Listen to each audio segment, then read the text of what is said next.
인터넷이 발달하면서 우리는 손쉽게 정보를 얻을 수 있게 되었습니다. 특히 건강에 관한 정보는 삶의 질을 직접적으로 좌우하기 때문에 많은 사람들이 관심을 가지는데요. 문제는 그 정보들이 모두 정확한 것은 아니라는 데 있습니다. 이번 긴 이야기를 통해 인터넷에서 건강 정보를 올바르게 구별하는 방법에 대해 깊이 있는 이야기를 나누어 보도록 하겠습니다. 인터넷 건강 정보의 홍수 속에서 어떻게 올바른 정보를 구별할 것인가? 첫 단계는 정보를 얻은 출처를 확인하는 것입니다. 예를 들어 정보가 정부기관, 대학교 혹은 유명 의료기관 같은 신뢰할 수 있는 출처에서 제공되는지 확인해야 합니다. 이러한 출처들은 정보를 전달할 때 검증 절차를 거치므로 비교적 믿을 수 있습니다. 반면에 블로그나 개인 웹사이트는 경우에 따라 신뢰도가 떨어질 수 있으므로 주의해야 합니다.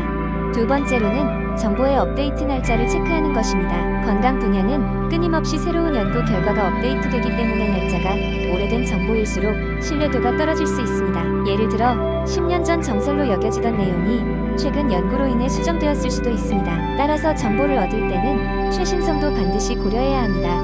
세 번째로는 정보를 제공하는 작성자의 배경을 아는 것입니다. 의료 전문가, 과학 기자, 연구원 등 관련 분야의 전문가가 작성한 글이라면 신뢰도가 높지만 익명으로 올라온 글이라면 조심하는 것이 좋습니다. 전문가일 경우에도 타당한 근거와 분석을 기반으로 정보가 구성되어 있는지 확인하는 것이 중요합니다. 네 번째로는 정보의 과학적 근거와 출처를 확인하는 것입니다.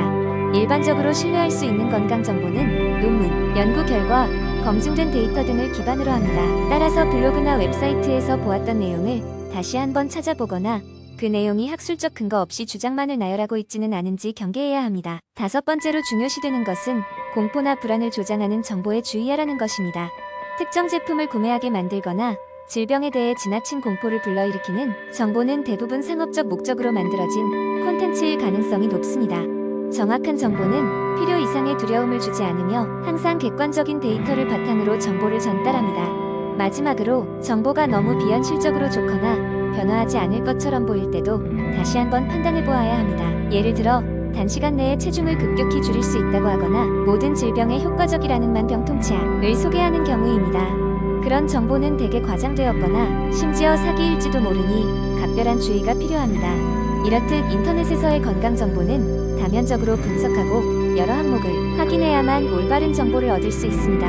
끊임없이 업데이트되는 최신 의료 지식은 우리의 건강을 지키는 더 큰 자산이 될 수 있지만 잘못된 정보는 오히려 우리의 건강을 위협할 수도 있습니다. 그러므로 항상 비판적 사고를 잊지 않고 신중하게 접근하는 자세가 필요합니다. 두 번째 이야기, 다이어트를 시작하려는 사람이라면 누구나 한 번쯤 잘못된 다이어트 방법에 대해 들어봤을 것이다. 인터넷이나 소셜미디어에서 계속해서 효과적이다 고 홍보되는 수많은 다이어트 방법들 중에는 우리의 몸과 건강에 심각한 해를 끼칠 수 있는 것들도 많다. 몇 가지 꼭 피해야 할 잘못된 다이어트 방법에 대해 자세히 알아보자.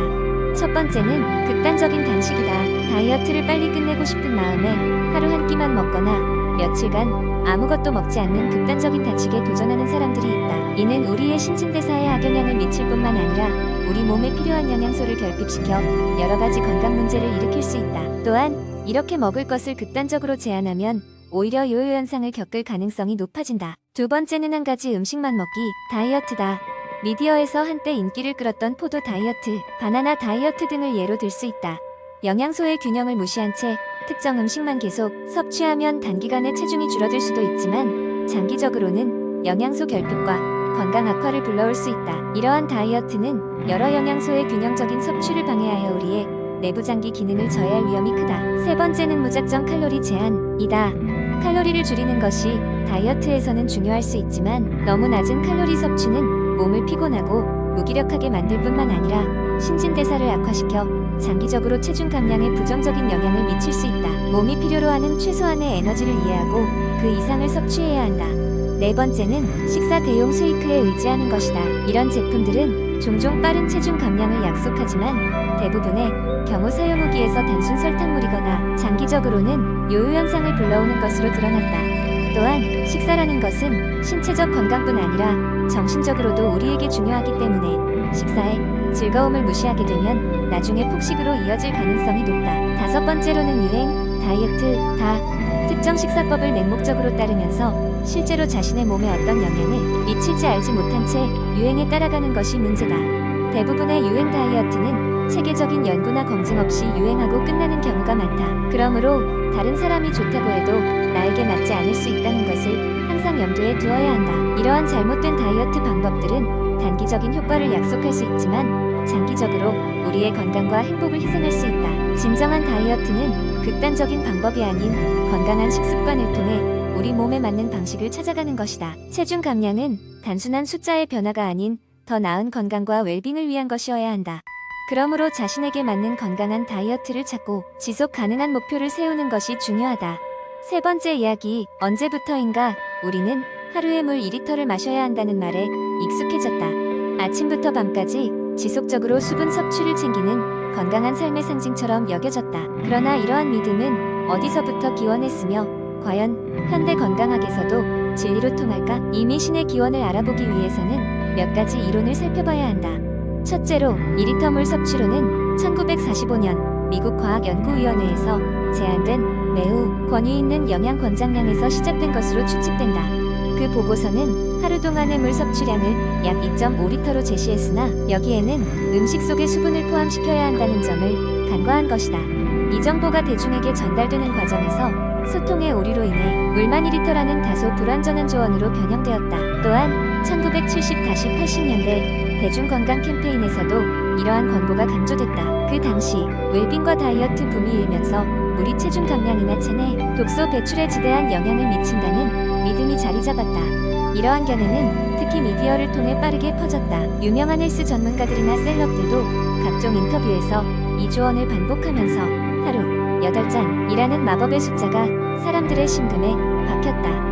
하지만 과학적 연구는 꼭 그렇지 않다는 것을 보여준다. 신체 활동, 기후, 개인의 건강 상태 등에 따라 필요 수분량은 크게 달라진다.